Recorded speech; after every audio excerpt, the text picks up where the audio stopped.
Ladies and gentlemen, the Dean Martin Comedy Hour presents a special 90-minute roast with tonight's guests, Dan Rowan, Jack Klugman, Dick Martin, Joey Bishop, Cliff Robertson, Lauren Green, Kelly Savalas, Rich Little, Bob Newhart, Foster Brooks, Nipsey Russell, Pat Henry, Charlie Callis, Captain Eugene Cernan, Carol Channing, Phyllis Diller, Kirk Douglas, and your roastmaster, Dean Martin. And tonight's very special Man of the Week, Mr. Don Rickles.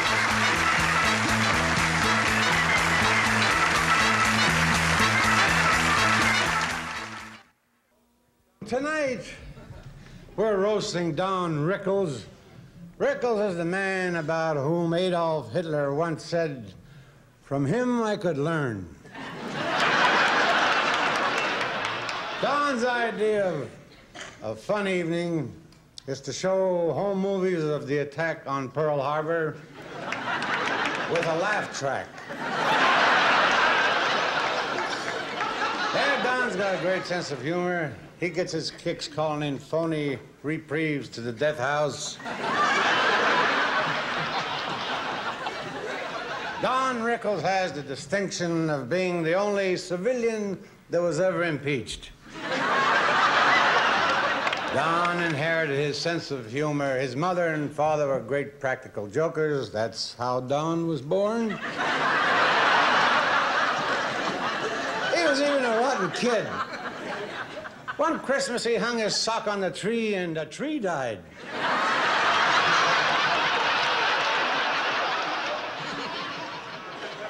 You're burning, but you're laughing, I know.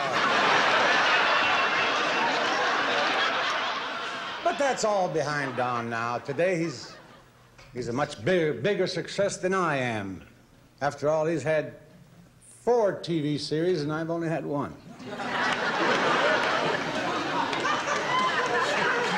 Oh, boy, they say that behind every clown is a sad man. In Don's case, it's Robert Wood, the president of CBS. Few people know this, but Don's worked hard in show business to attain one goal, to save up enough money to send his mother back behind the Iron Curtain.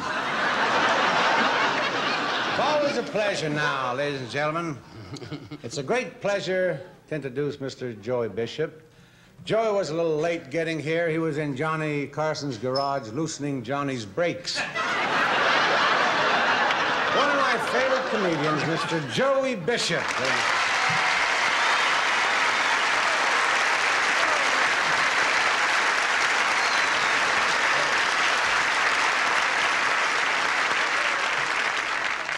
When they asked me to appear on the dais for Don Rickles, I said, I don't know what to say about Don Rickles.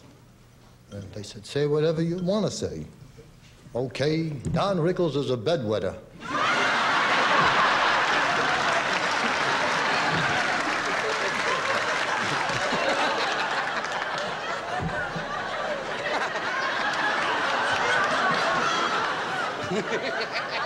Not only the bed, everywhere.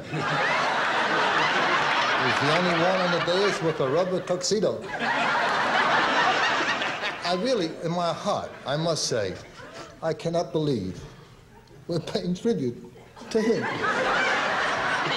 I mean it. I mean, we've had big names here. Then we go to him. Or who are we honoring next week? Prickly Heat? It's ridiculous. I don't believe this. You're gonna honor somebody. Honor a man like Dr. Jonas Salk. A man who helps fight diseases. Why are we honoring a carrier? And is known for his hostility. And I ask you from the bottom of my heart, what has he to be hostile about? What can a short, paunchy, bold, old, ugly person possibly had to be hostile about.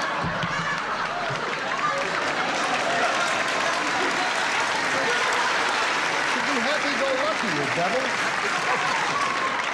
He does have a great sense of humor. I mean, not on stage. I'm talking about practical jokers, number one. You remember the time you took the safety belt off of Mickey Rooney's toilet seat?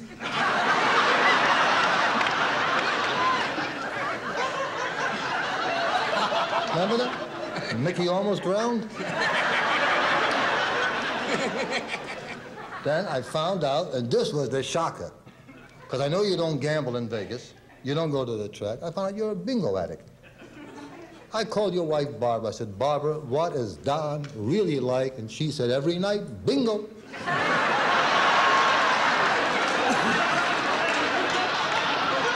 I'm sure you all know why we are here, because we love this gentleman. Don Rickles is a fine person, a great entertainer, a wonderful father, and a great husband. In spite of what he says on stage, I know in my heart that he's really a good egg, and you all know where eggs come from.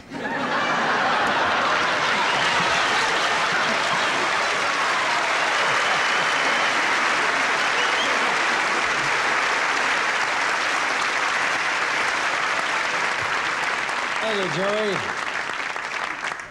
A little while back, Phyllis Diller had a facelift, and it really did wonders for her.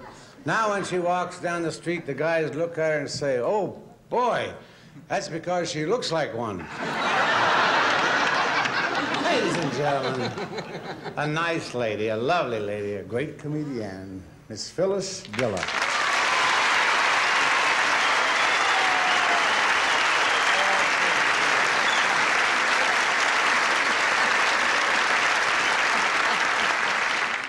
Thank you very much, Dean. You know, the man we are roasting tonight took first prize on this last Halloween for his costume. He painted the top of his head blue and went as a ballpoint pen.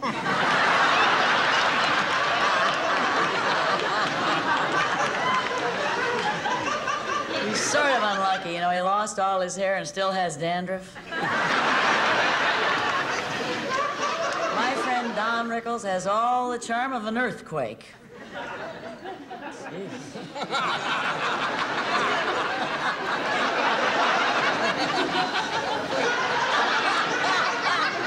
I wrote this junk myself.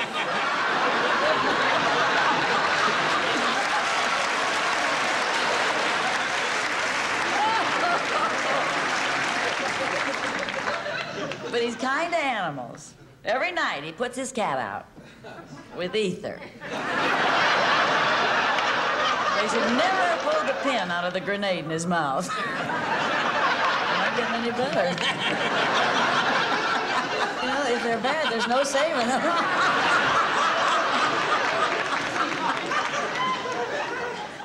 Don, baby, you know I'm only kidding with all of this. I wish I could say how I really feel about you. But then I'd never get on television again.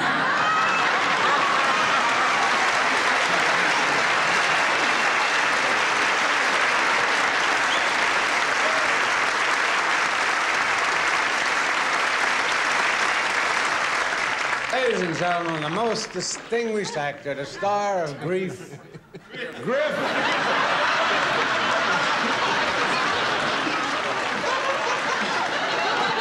Mr. Lauren Green.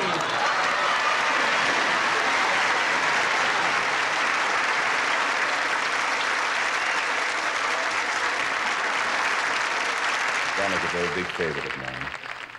But then, of course, I've always liked animal acts. I've been listening here to people casting aspersions on Don and about his ability in many areas, but particularly as a comic. And I think that's rather cruel. And as an actor, I object to the discrimination, because Don is a pretty rotten thespian, too. You know what a thespian is, Dean? Oh, sure. I got a turn down from one of them the other night.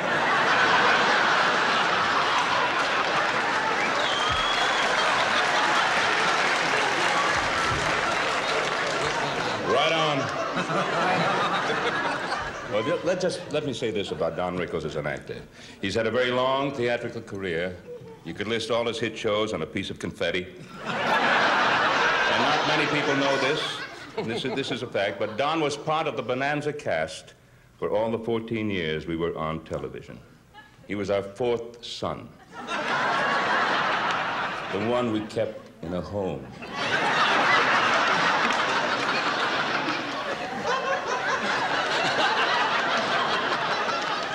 But Don is now blessed with a very beautiful wife, Barbara, 2 marvelous children, and a mother who has moved to Florida, changed her name, and sends Don money every week to stay away.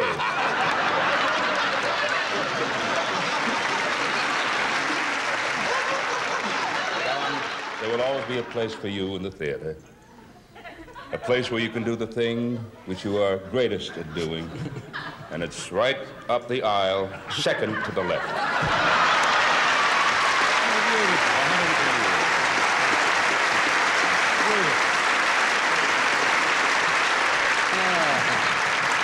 Our next guests are Rowan and Martin. If you've seen them, you know that they're a very unusual team. 2 straight men. Ladies and gentlemen, a couple of real funny guys, Dan Rowan and Dick Martin.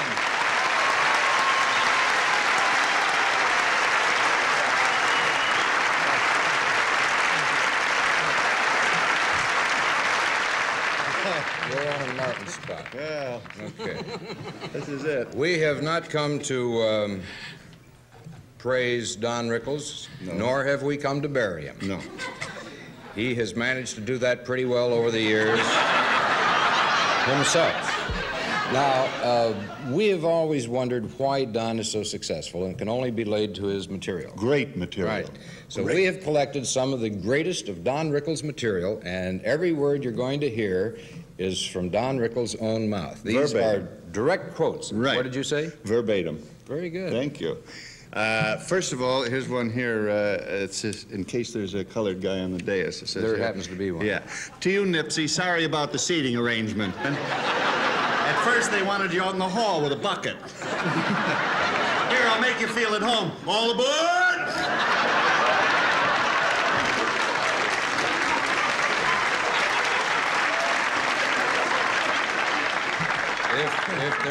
If there's a Mexican on it, is there a Mexican in the audience? Must be. You Mexicans. Hello, Jose. You Mexicans never fool around with a wife. You're too busy laying on the floor fixing the mud so it don't cave in. Anyway, gang. What is anyway? It says it a lot. I don't know. Anyway, gang. Anyway, gang. I must have read it wrong. I guess so. Sir, you're Welsh, huh? I'll make you feel at home. Woo! Mine cave in. You'll never see a Jew coal miner. They're usually in the cabin saying, Irving, there's a cave-in down there. But anyway, gang. Anyway, gang.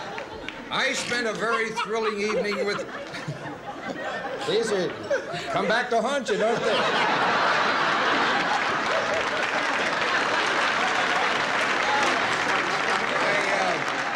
I spent a very thrilling evening with Dean Martin once.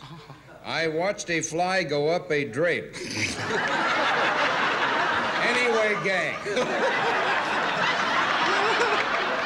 I think there's more to that. Oh, but we need the Italians. That's right. This is the savor. Yeah. What for? Oh, yeah. Your pizza's ready, lady. I quote the words of the great Indian, Geronimo, as he jumped on his horse. Ooh! Anyway, gang.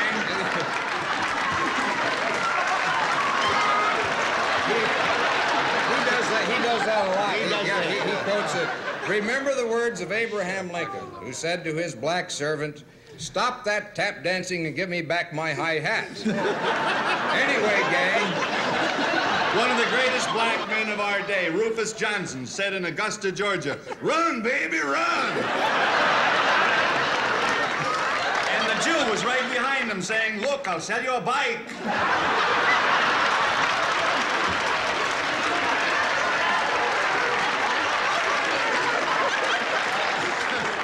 only fair to tell you he's the one that divided these up. Look I quote the words of a great General Robert E. Lee, who said at Gettysburg, "I think we blew it." You there, fella, how long you been married? 4 days? God bless you. Young Jewish kid, right? If her father-in-law dies, what kind of work are you out of? I know that you gave me these, but you should have taken this one because I don't understand. What is this? That's the biggie. What do you mean? Oh, the that's biggie? that's his. That's the one that does it. What is this? This is his exit. This is the funniest. This is how he closes the act. Yeah. In show business, you close with a big one. Right. I'll do my best for Go you. ahead. Show business is my life.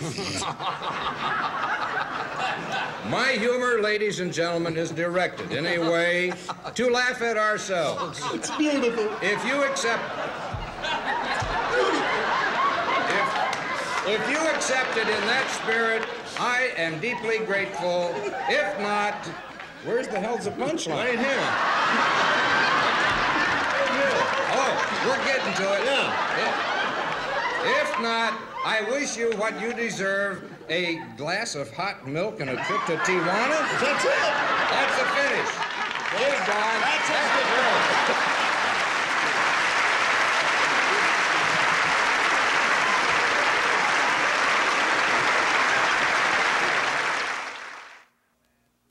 Would you all please welcome the man who writes every word that comes out of Don's mouth?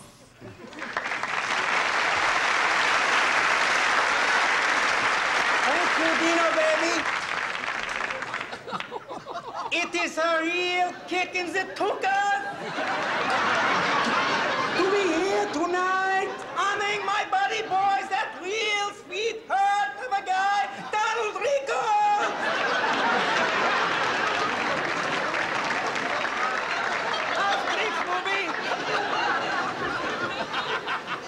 This is the man who gave me my break in show business. It is not easy getting started as a writer. Not too many comics come to Argentina shopping for jobs.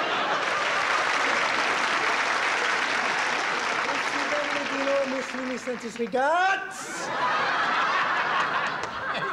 It has been an honor and a pleasure to be associated with you. You are a real pussycat. I have watched you perform in New York, in Hollywood, in Miami Beach, in Paris, in London, in Vegas. You are the only man I know who has bombed more places than I have.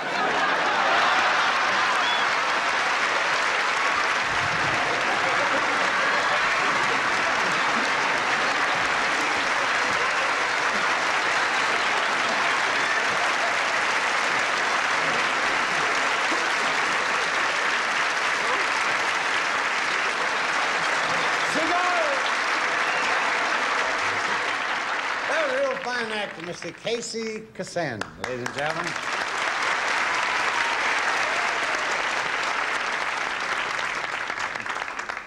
When it comes to comedy, Bobby Newhart knows where it's at. Why he don't go get it, I don't know.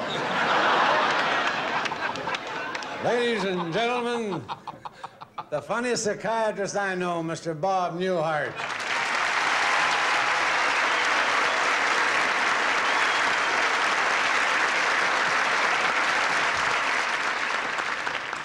Bob Newhart spot.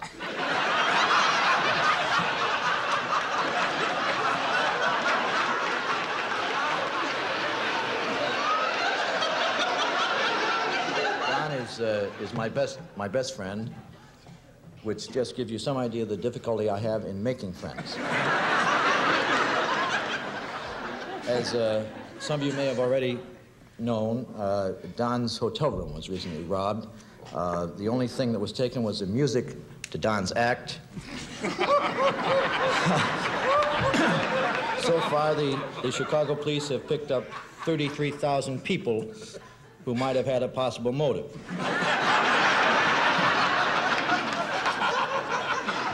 Don is just about to sign one of the largest deals in the history of Las Vegas. Why he is signing Frank's deal, we'll never know. But Don has not done that well in television. He's had 4 series now. The last one, a couple of Dons received a -4 Nielsen rating. This means not only was no one watching, but several people without TV sets had heard about the show and said if they got one, they wouldn't watch it.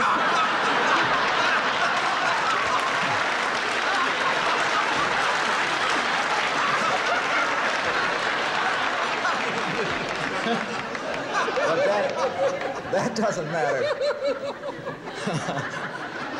I'm going to get it later, so I may as well stay up here a few more times. But Don's career continues to skyrocket. Will be announced in a few days in the trades, in the papers, that Don has been chosen as the national spokesman for Preparation H, which will...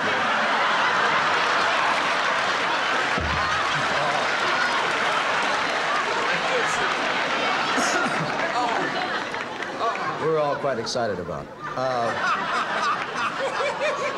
Many unkind things have been said about Don. As his best friend, I think it's incumbent upon me to tell you the true facts. And I don't think Don will take umbrage at this because Don doesn't know what the hell umbrage means. It's been said that Don never helps other performers. I remember when I was starting out, Don pulled me aside and gave me some advice. We have a saying in our business, be nice to people on the way up because you meet the same people on the way down. Don told me you run into entirely different people and the hell with them.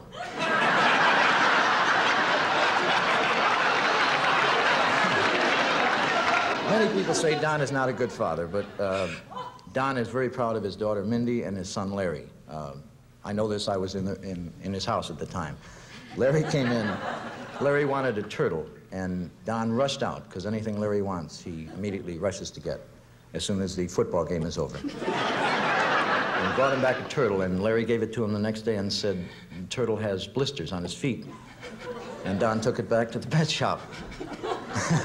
And the owner said, that's impossible, that turtles don't get blisters on their feet, and gave him some salve. And Don helped Larry put the salve on the turtle's feet. And the next day, Don brought back the turtle. It again had blisters. This went on for 5 days. Finally gave him a new turtle. Don took it back to Larry and gave it to him. And just as he was leaving, he turned around. Something told him to turn around, and there was Larry going, rum, rum, rum.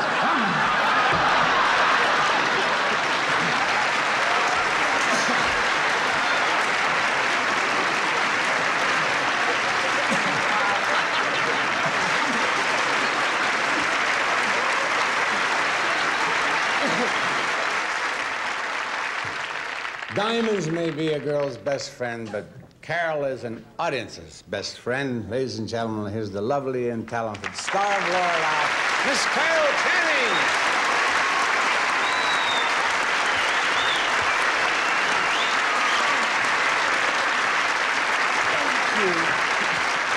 Thank you. You know, I cannot understand why everyone here tonight keeps picking on poor, dear, sweet Don. He's really a very good-hearted man.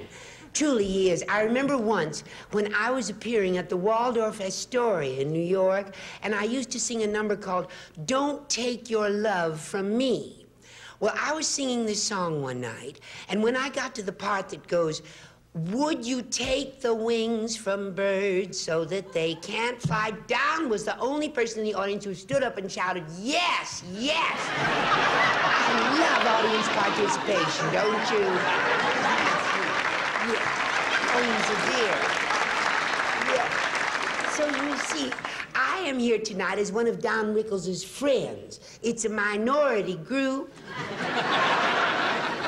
So many terrible things have been said about Don tonight that I would like to say a few nice words about him. You see, I'm not like all of you gentlemen here on the dais. I don't hate Don.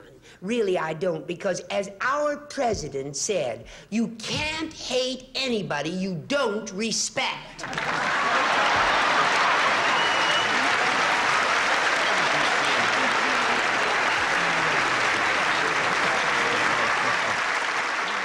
Now I'd like to introduce Nipsey Russell.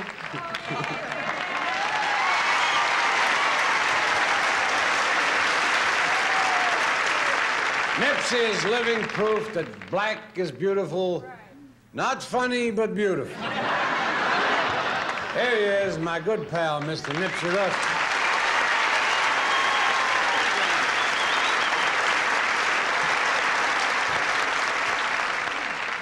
They found an orangutan suffering with a hernia, fed him poison from a rattlesnake bite, gave him the soothing voice of a wild hyena, and he is man of the week tonight.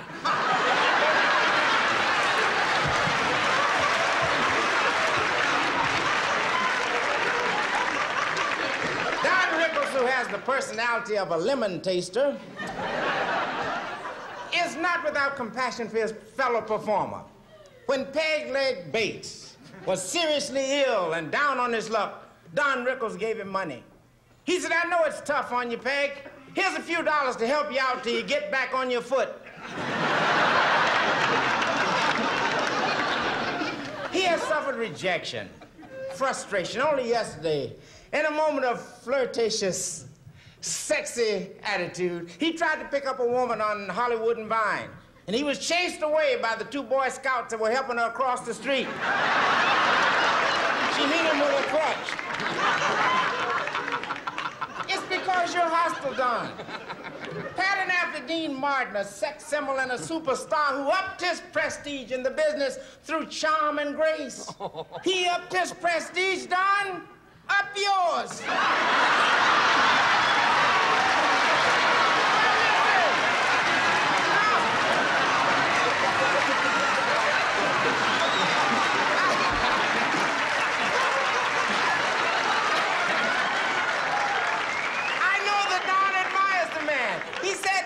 He said, Dean, in my act, I do a song called I'm a Nice Guy. He said, but my musical performance is a little awkward.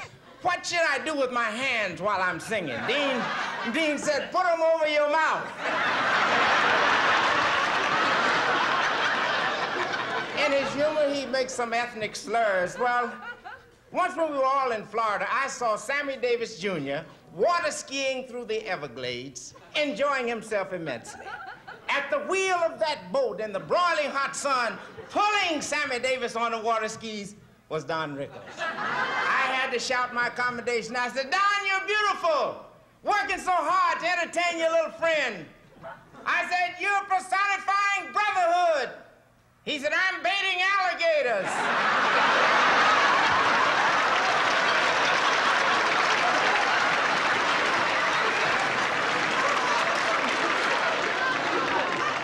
Has won many friends in many places, and before many groups by his philosophical observations.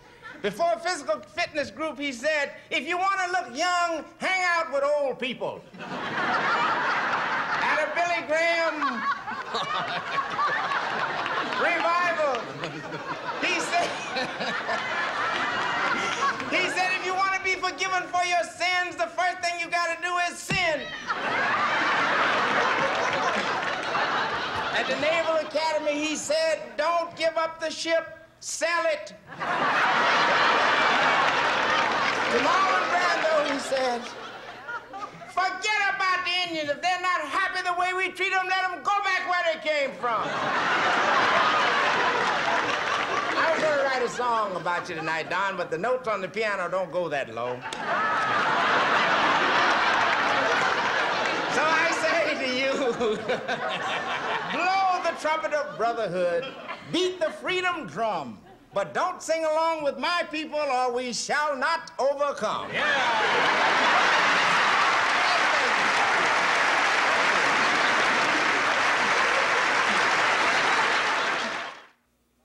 Mr. Cliff Robertson is a fine actor who won an Oscar for his portrayal of an imbecile in the movie Charlie.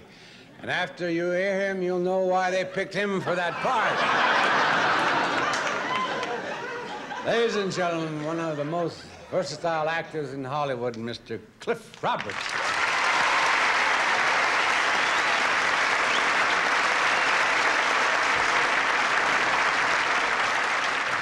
Thank you, Dean. I'm very happy to be here tonight because I happen to know something about Don Rickles that might interest you. For the past 20 years, Don has been leading a double life. By night, he's one of America's foremost comedians, the king of the insult, the pasha of the put-down. But by day, he has a different profession. By day, Don Rickles is a priest. That's right. He's pastor right here in Los Angeles at the parish of St. Hockey Puck. I don't know why you should be so surprised to find out that Don is a priest. After all, Joey's a bishop, and Eva Marie's a saint, and I'm in a hell of a lot of trouble right now. Father Don has totally devoted his life to good works. Every penny he earns as a comedian, he donates to the Don Rickles Home for the Incurably Obnoxious.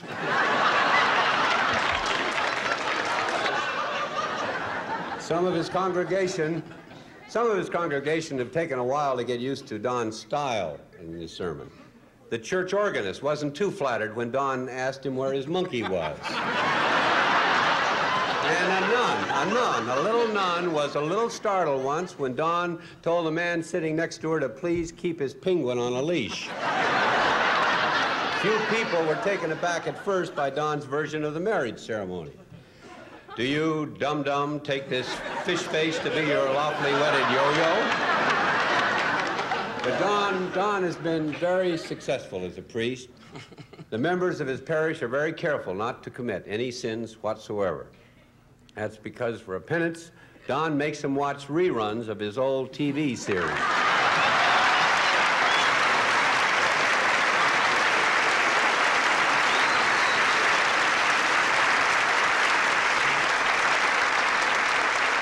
Incidentally, some of Don's friends couldn't be here. You're amazed how I can talk without looking at the cue card, aren't you? But they sent you some wires, and I'm going to read some. Okay. I am. Oh, God. I never saw you this close up, you know. Oh, horrible. There's one from Herb Schlosser, the president of NBC. Dear Don, you had a series on ABC Friday night at 10 o'clock. It was canceled. Then you had a series on CBS Friday night at 10:30, and that was canceled. Do me a favor, Don. Get off Dean's show fast.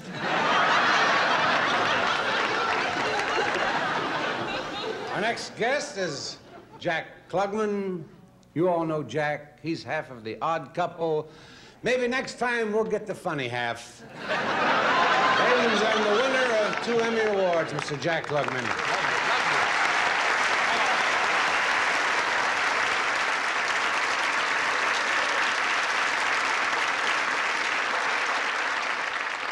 Don has appeared with a lot of great stars, as we know. He's Clark Gable and Tony Curtis, Debbie Reynolds, Clint Eastwood. He has appeared with them all. Once. And what a performance he gave in the movie Rat Race. It almost got him the lead in Willard.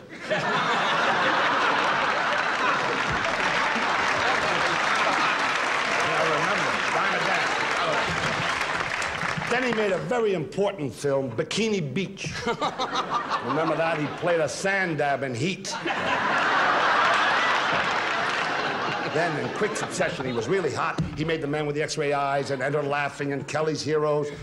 Those pictures they really make it easy to sum up his movie career in one word. Over. And you remember, again, he's faking. Don't fake the laughter. But he's going to make a sensational comeback because next week, Don starts his own life story. He's going to film Deep Mouth.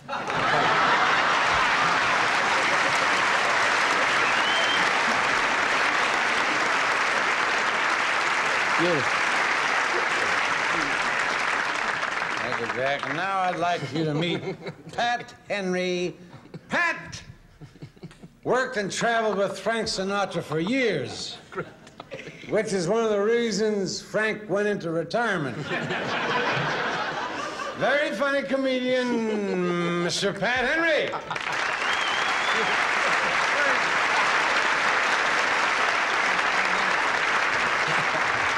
Thank you, Dave.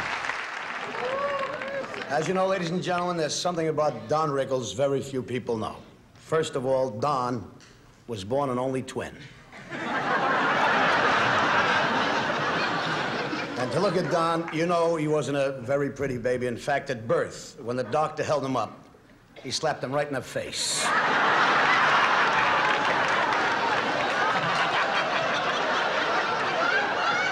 When his mother saw him, she slapped the doctor in the face.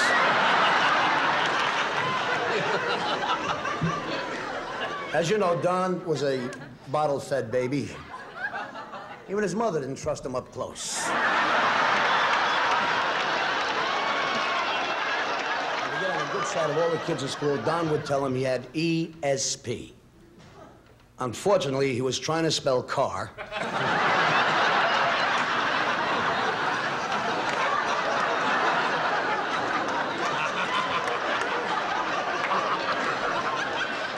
But you want to know what kind of a guy Don really is? He once invited Jewel Gibbons over for lunch. He served him poison ivy.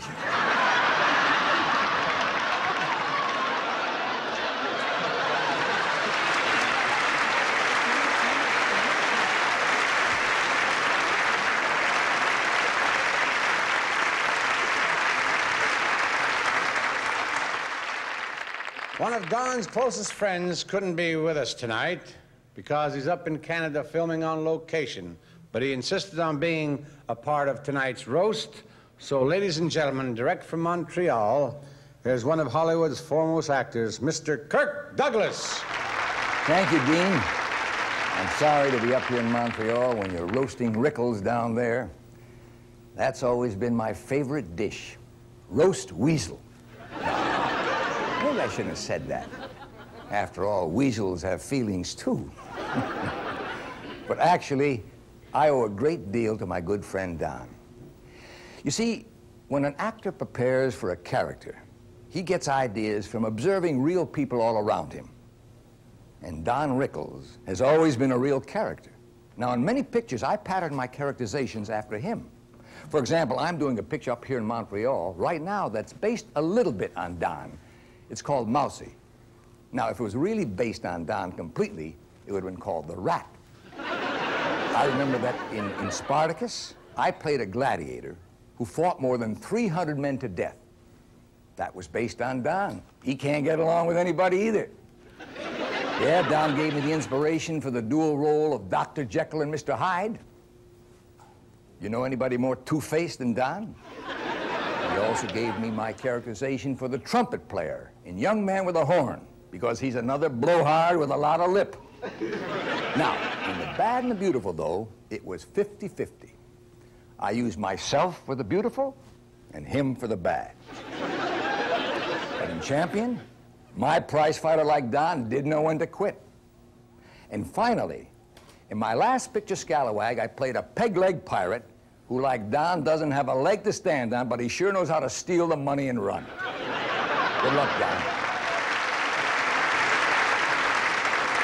Our next guest is the great impressionist, Mr. Rich Little. Yes, sir, Rich can be anybody he wants to be. Why he chose to be Rich Little, I'll never know. When you're in the business as long as me, you'll know how to read them lines, baby. A really great talent, Mr. Rich Little.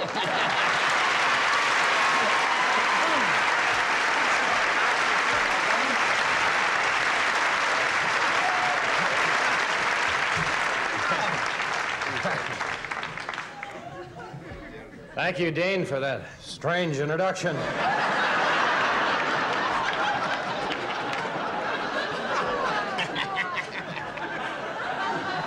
Don, I'm a nice guy.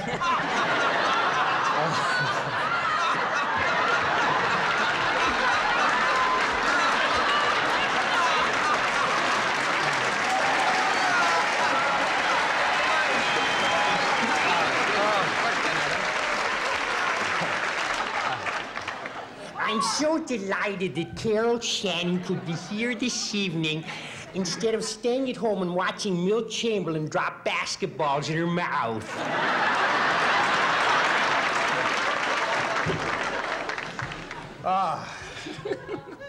Hey, it really is an honor to be here tonight to pay tribute to this truly outstanding human being, Don Rickles. Not many people know this, but Don recently volunteered to take part in a series of experiments being conducted at the UCLA Medical Center. See, they're trying out new drugs on Don to see if they're safe for rats. See, I did that as myself. But, I gotta laugh. The hell with the impressions. That's what you've been saying for years, right? Why don't you go home and take a warm bath? Watch the rubber duck drum.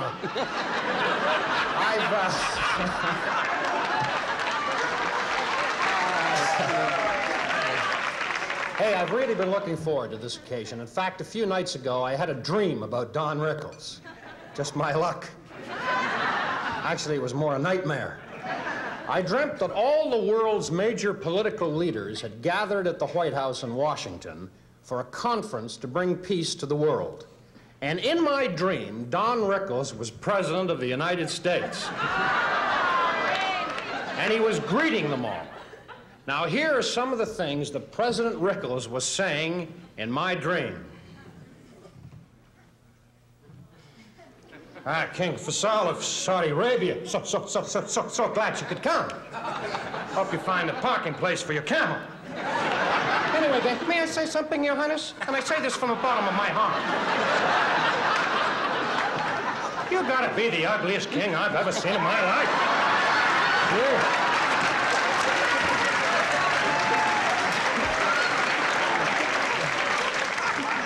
If your face was a building, it'd be condemned. Anyway, gang.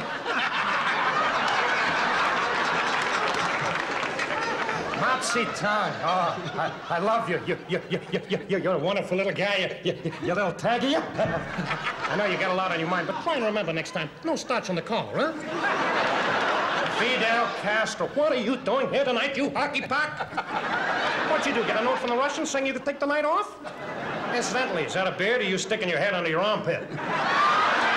Anyway, gang.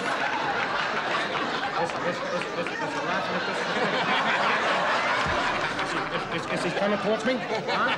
If you see teeth, it's not an ivory hunt. Anyway, gang. Isn't this fun, huh, Don? Huh? Isn't this fun staying up late and everything, huh? Isn't this great and this better than sitting around the house discussing your next series? Anyway, gang.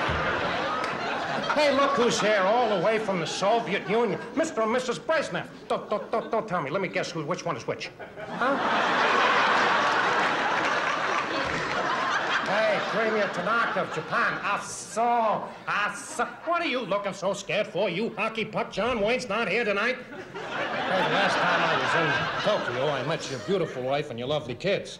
And I must say, that's quite a set of Tanakas she's got there. And then all of a sudden, I awoke. The dream was over. I was awakened by the telephone. I picked it up. It was Don Rickles' agent telling me he wanted $75,000 for appearing in my dream.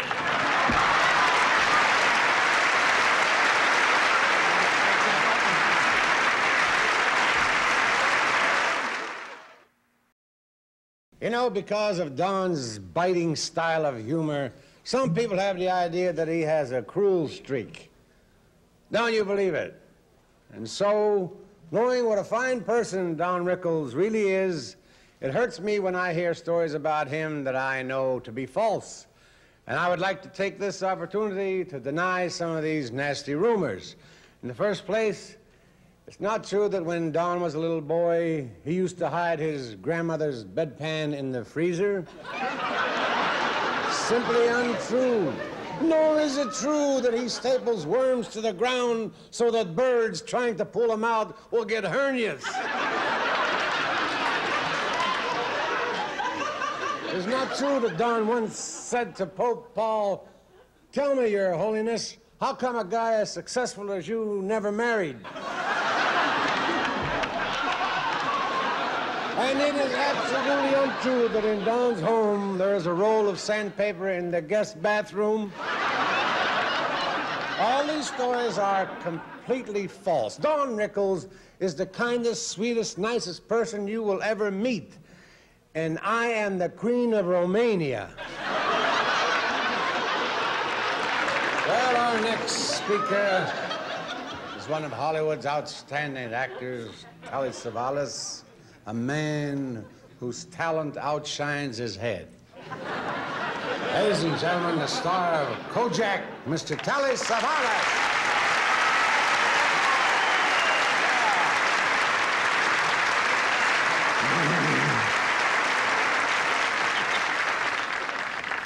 Blow the whistle on you, baby.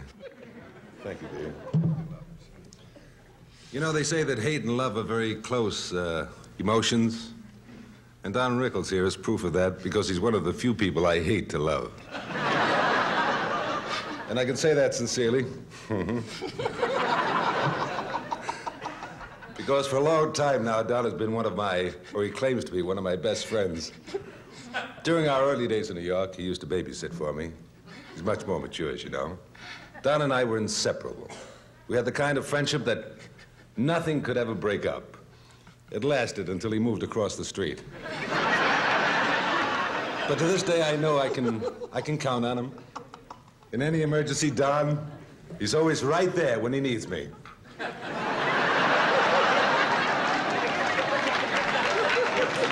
And you know, I played a very big part in Don's life. I was the one who introduced him to Barbara. Barbara, I'm sorry. Barbara's his wife, so I get the pick of the litter.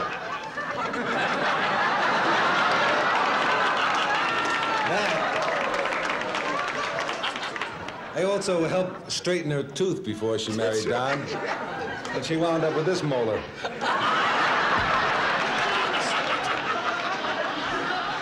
You know, Don and I made a picture together in Yugoslavia. It's called Kelly's Heroes. Yugoslavia, oh, Don, you never forget. One of the few places in the world where you can still enjoy yourself without having a good time.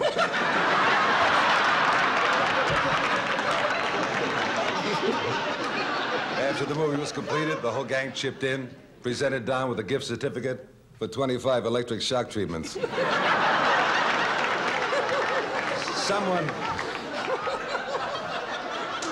Someone wants to find an actor as a person who tries to be everything but himself. In Don Rickles' case, believe me, anything else but himself would be an improvement.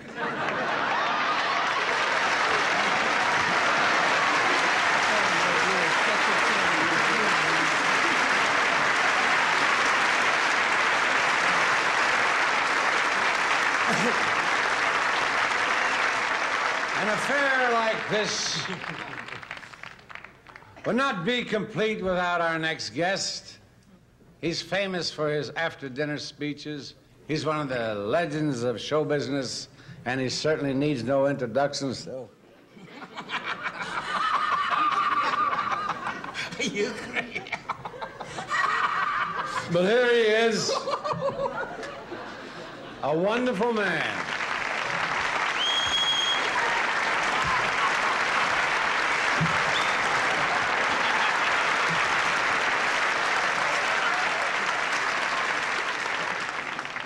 I come here tonight, ladies and gentlemen,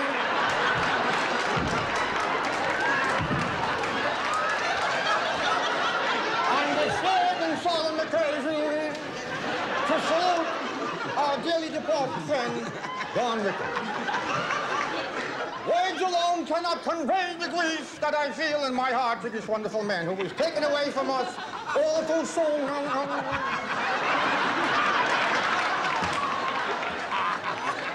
By the hand of our Heavenly Father. However,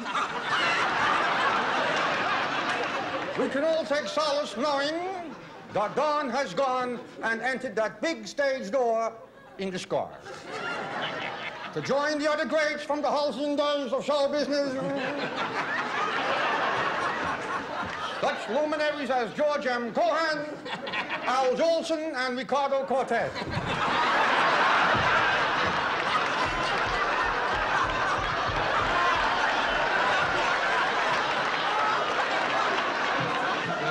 Ladies and gentlemen, Don Rickles shall not pass this way again, and for that we can all be grateful. But let me just for a moment recount to you those last poignant days in Don's life. Before the final curtain rang down for eternity,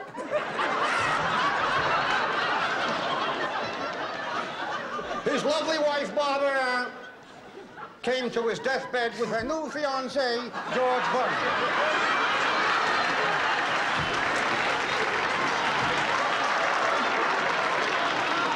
Surface of hatred and cruelty was a layer of warmth and love.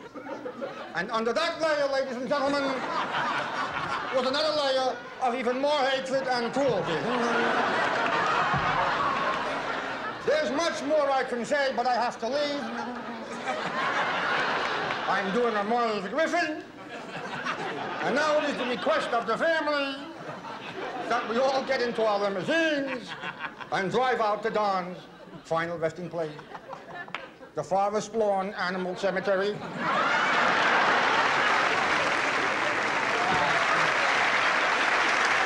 Donald, all I can say, sweetie pie, rest in peace.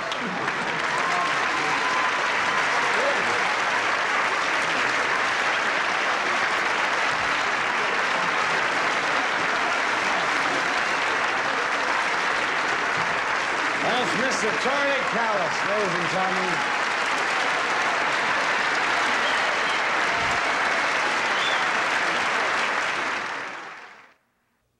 Ladies and gentlemen, let's welcome a great astronaut and a great pal of our Man of the Week, Captain Eugene Cernan.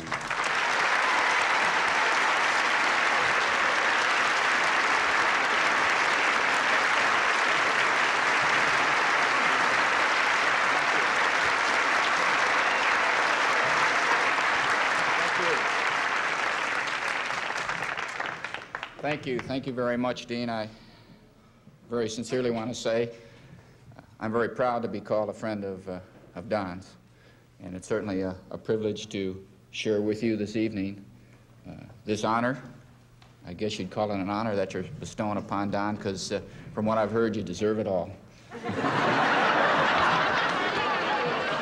The real reason I'm here this evening is that I've been credited with what some people, with what many call a remarkable accomplishment. I'm one of a handful of men who have achieved the near impossible. Yes, ladies and gentlemen, I, Gene Cernan, have actually spent 10 whole minutes with Don Rickles without belling him in the mouth. I've known Don for quite a few years. As a matter of fact, that may be one of the main reasons that I chose to go to the moon. Hopefully to get a little peace and quiet for a change. And wouldn't you know it, while we're out there 250,000 miles away from home on our way to the moon, someone decided to pipe up your act, Don, up into the spacecraft. I later found out that our mission was a little bit more than just a lunar landing, but it was somewhat of an endurance test. They were actually checking our threshold of pain. But you know, very sincerely, Don, you would have made a great astronaut, and I really do mean that.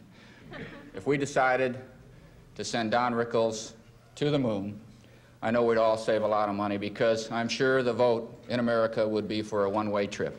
God bless you.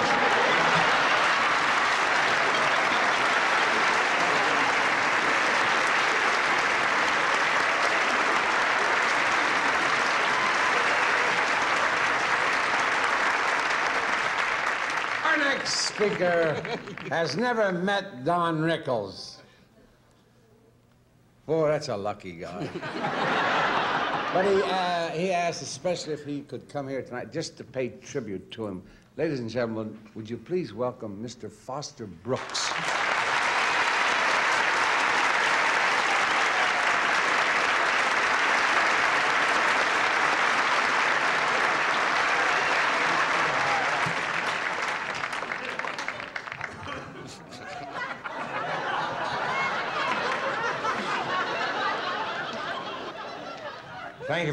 Thank you very much.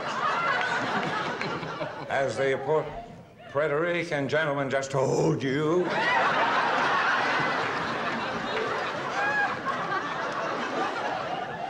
I have never met Don Rickles. In fact, he's probably wondering what I'm doing here.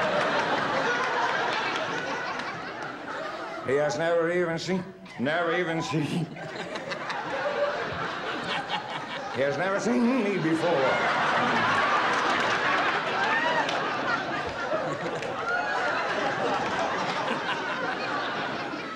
He has never heard of me, and our paths have never crossed.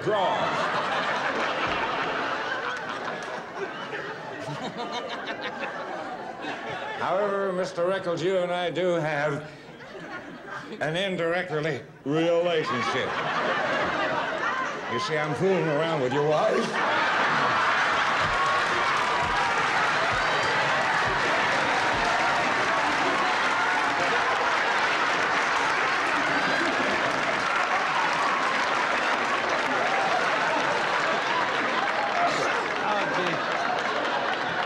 So you see, we do have something in common. I hope you understand, Don, that we have tried to keep this very, very discreet. So don't tell anybody, will you?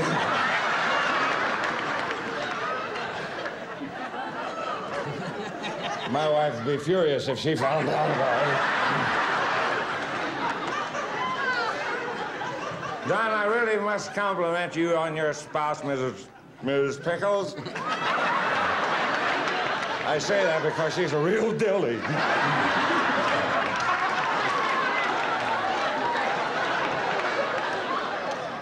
And I must also admit you have a very lovely home. Incidentally, you're out of scotch.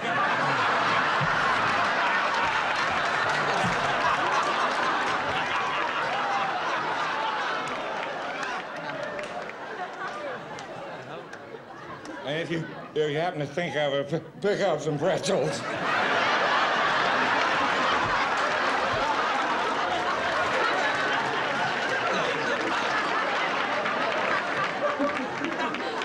You know, Don, what your wife and I love to do most? Watching you while you're on TV. When you're on, we just laugh and chuckle and giggle, and sometimes we even turn the sound on.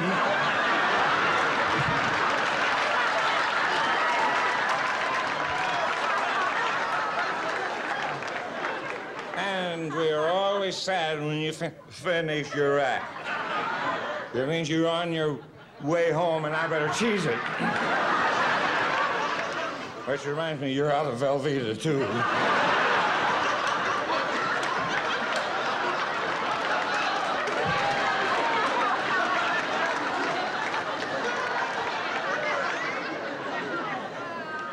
Now, please, Don, don't blame your lovely wife for any of this. Our getting together was all my doing. It's all my fault. I happen to be the one who answered her ad in the Hollywood Free Press.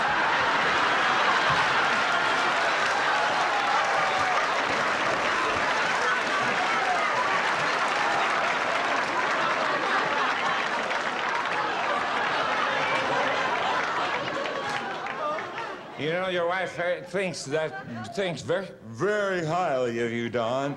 She tells me you are a wonderful man. And I know that you must be to put up with all her snoring. She tells me that since she's been Mrs. Rickles,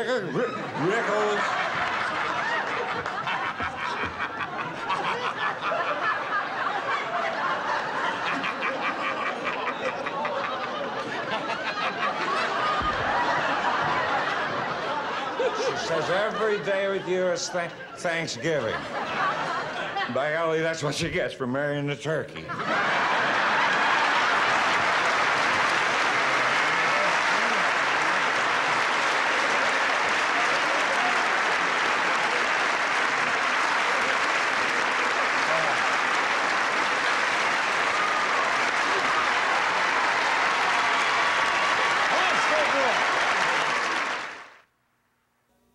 Now, ladies and gentlemen, it's time for revenge. Here's our man of the week, the merchant of venom, Mr. Don Rickles.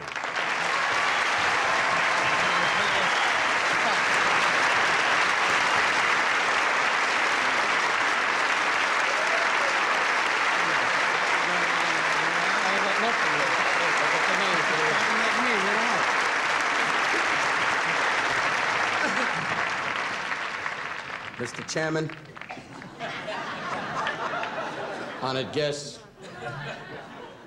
Monsignor Duffy, and Rabbi Kinberg, and Deacon Leroy.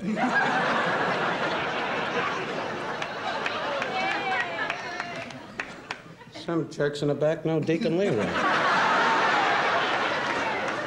Well, Kithma gathering. It is without question, in fairness to Mr. Dean Martin, this has been one of the longest evenings I've ever spent in my life, except for the drunk, who was just charming. I know the hour is late. The dinner was absolutely fantastic, I must say that. A bowl of peanuts and water with a guppy in it. One of the cheapest. I would like to tell you something about this. They make it seem to you out there in television land that we're all here with big turkey dinner or something going, These people are all called, and my name is mentioned, like he don't care. He's at home with his wife going, everybody loves somebody. He doesn't know he's here right now. But he's a millionaire, and he says, hey, as a favor, I'll come down and we'll kid with the Jew for a couple hours. I say to you, Dean, with all sincerity, if Italy goes to war, so help me, I'll back the other side. Can you imagine if Italy was at war and he was a general? Hey, I think we ought to attack.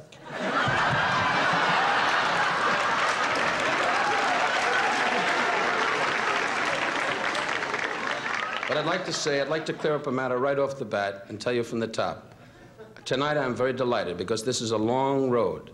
I had my first big break on the Dean Martin show through Dean and Greg Garrison, his producer, when they put me on the show for the first time with every celebrity in Hollywood, and I was completely soaking, perspiring to the death of me. And I'd like to say right out in front, so it's not lost in tape, that I thank you, Dean, really, because if it wasn't your wonderful believing in me, and Greg, really, maybe this day would not have come about. And I'm forever grateful to you. Really.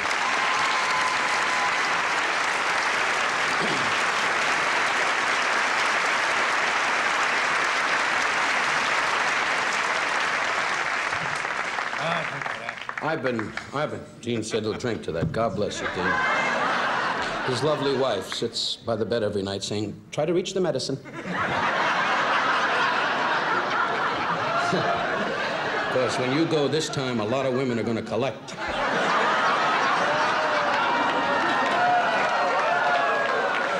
No, he's got a lovely wife. His lovely wife. What's her name? Kasha? Catherine. She's a lovely girl. You'll find her in the lobby later going, would you buy me a sweater? Poverty-stricken broad. It's embarrassing, it really.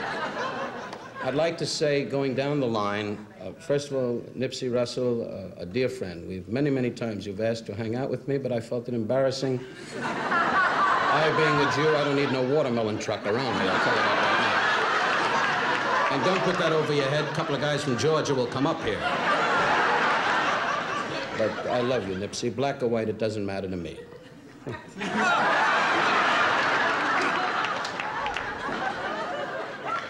Our society today, we are all brothers in arms, as Nipsey told you people out there. We just got to get America to buy that. Now, I love Nipsey. Oh, we have a seal in the crowd. I'd like to say to Telly Savalas, from the bottom of my heart, really, Telly, I kid you, I've never liked you as an actor. And Telly's the kind of guy with no money that keeps saying to the Russian girls, you want to fool around. Now, his wife is listening in. That's in humor, because he has a wonderful family and a wonderful wife, and Telly and all of us in Yugoslavia were lonely, and we thought of our wives constantly. May we be paralyzed, God forbid, if we would lie. But being in Yugoslavia, the biggest excitement we had was watching Tito's dog go to the bathroom. So you must understand. Bob Newhart made the claim that he was my closest friend. I have never met Bob Newhart. I'll put it to you another way. Bob Newhart goes to many gay parties. That's why you hear him going, you want to dance? Cliff Robinson is a fantastic actor. Cliff is sort of like Clint Eastwood, kind of down, kind of, well, you died, Cliff. That's what you did.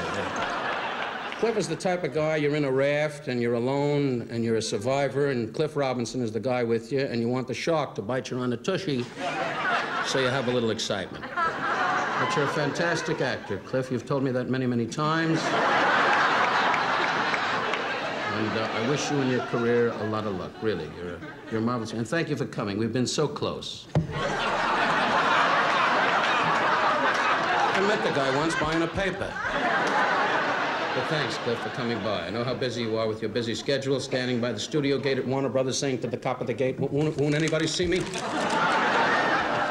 But good luck to you. Rowan and Martin, you were completely bad. But I say this to Dick and Dan, one of the great teams. They hang out together. When Dan went on his raft around the world, Dick was saying, I hope the wind shifts. But they're a great team. They've had great success. They're going to be on NBC again this year. Look at this, they both went, are we? I don't know. I hope not. But I love you both, and you're marvelous men. Jack Klugman, I say from the bottom of my heart, Tony Randall feels he can work alone in the series. You are annoying. I never knew you had that much hair. You can't even tell. To see Jack Klugman in real life, you can skew off him and Telly Savalas. Joey Bishop, we won't bother you. I know you're just resting. Me kid Joey, I know him a long time. And I said to Joey when I got married, I said, Joey, I got married. He said, hey, you want to see my car? Joey and Cliff Robinson could hang out together. The two of you could just sit in the steam room and watch towels roll up. Lorne Greene, one of the great Jewish men of our time, who was, that's kind of funny because we all have backgrounds and he's a great American, and to be Pop Cartwright and stand around, it always struck me funny to see this man in Bonanza saying, all right, boys, let's get the horses up. No Jew rallies horses around. No way. We sit in a big wagon and go, bring those horses over here.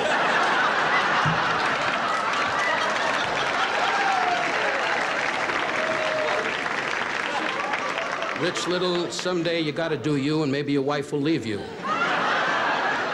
You're a magnificent man. Foster Brooks, I cannot say your talent goes without speaking. You are a marvelous man, really.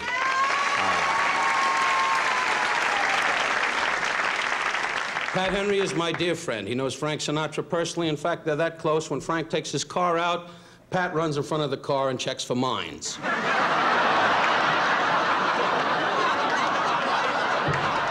You don't find guys with that kind of loyalty anymore. Frank did say to say hi to you, Dean. I know how much it means to you. Dean's the kind of guy you can say golf a bit. Frank Sinatra was hit by a bus. Well, I'm going to take my 9-iron and live right up on the green. And then Frank's going to hear your attitude, and you're going to wind up on a hook in a garage in Chicago. Anyway, look at that. The big Irish guy went, what does that mean, Rose? You Irish guys, they don't know anything. You just know how to go to a picnic and take a can of beer and go... But we need the Irish. Because we ain't gonna put out no fire. You can bet on that. Well, isn't it the truth? Get in there, Captain Duffy! Get in there, Quinn! Get that fire out! And the Jewish guys are usually outside. More wood, Herbie, more wood. And the black man's on the corner going, I bet we get blamed for this, too.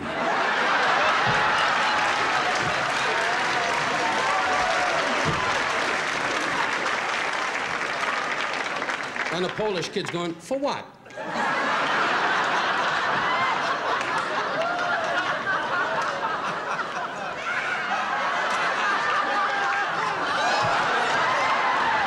I'm a nice guy.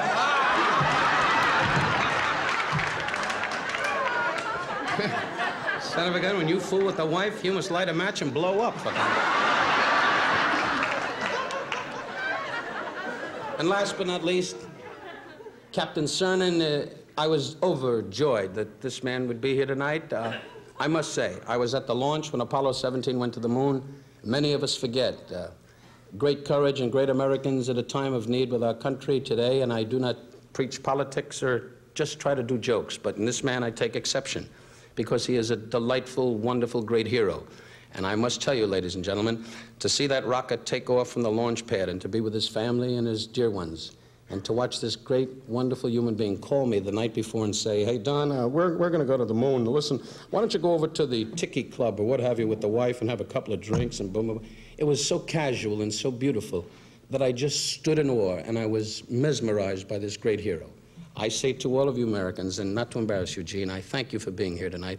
Most important, these are all performers, but you are really outstanding gentlemen. I thank you for coming. Captain Cernan.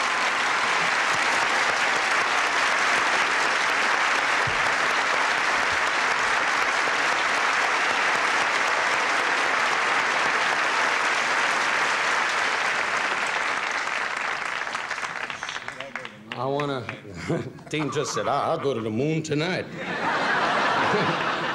You would, but nobody would look up. I must say, from the bottom of my heart, really, and Kirk Douglas, who was so kind to appear here tonight. Kirk is a dear friend. I was over his house one night, and we had dinner, and I said, Kirk, how do you feel? He said, how's my body look? And I said, wrinkled. I know what I said, Dean. You keep playing everything back. Just keep drinking and say to yourself, your voice is not gone. He's wonderful, though. Can you tell he's 68? Anyway, Captain, his young wife's in the back. Is that how old he is?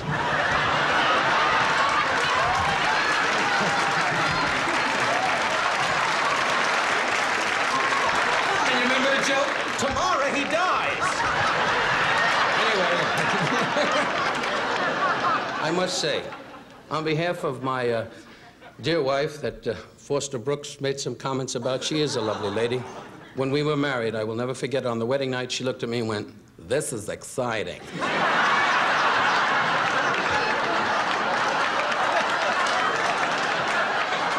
In all honesty, to all you married folks out there, I say from my heart, my wife, I married a Valium.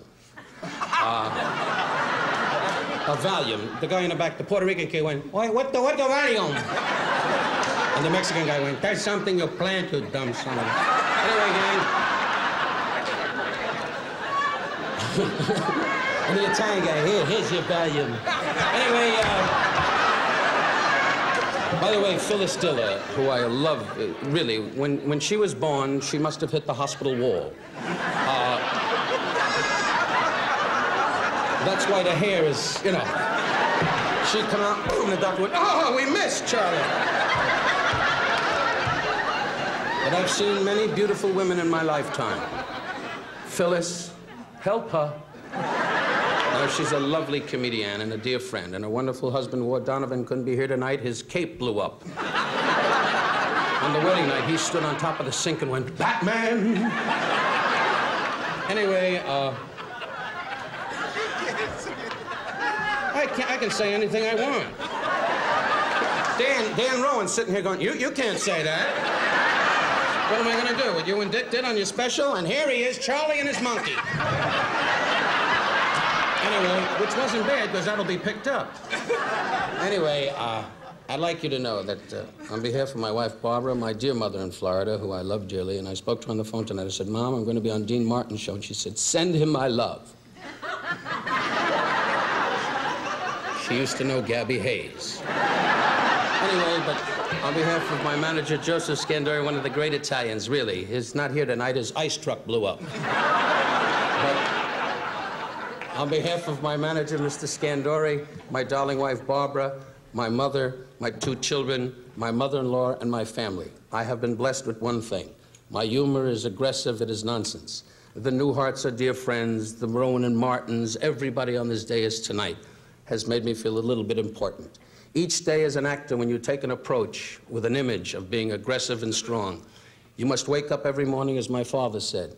He said, Don, when you're different, your heart is open to a little ache. But remember, when you're different, you might capture all the stars, but the whole world will not rally around you, but you have a chance of having them notice you. So go home at night, put your head on the pillow, and thank God for what you've attained.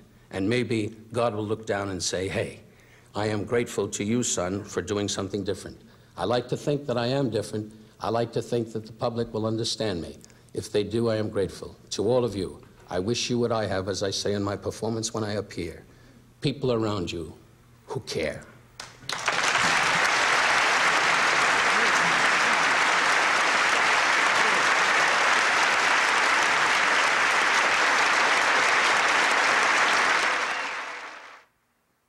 That's our show for tonight. I'd like to thank our guests, and a very special thanks to our Man of the Week, Don Rickles, a man who's free of all prejudices. He hates everybody equally. Good night, everybody. I'm on my way home, Catherine. Warm up the hot chocolate.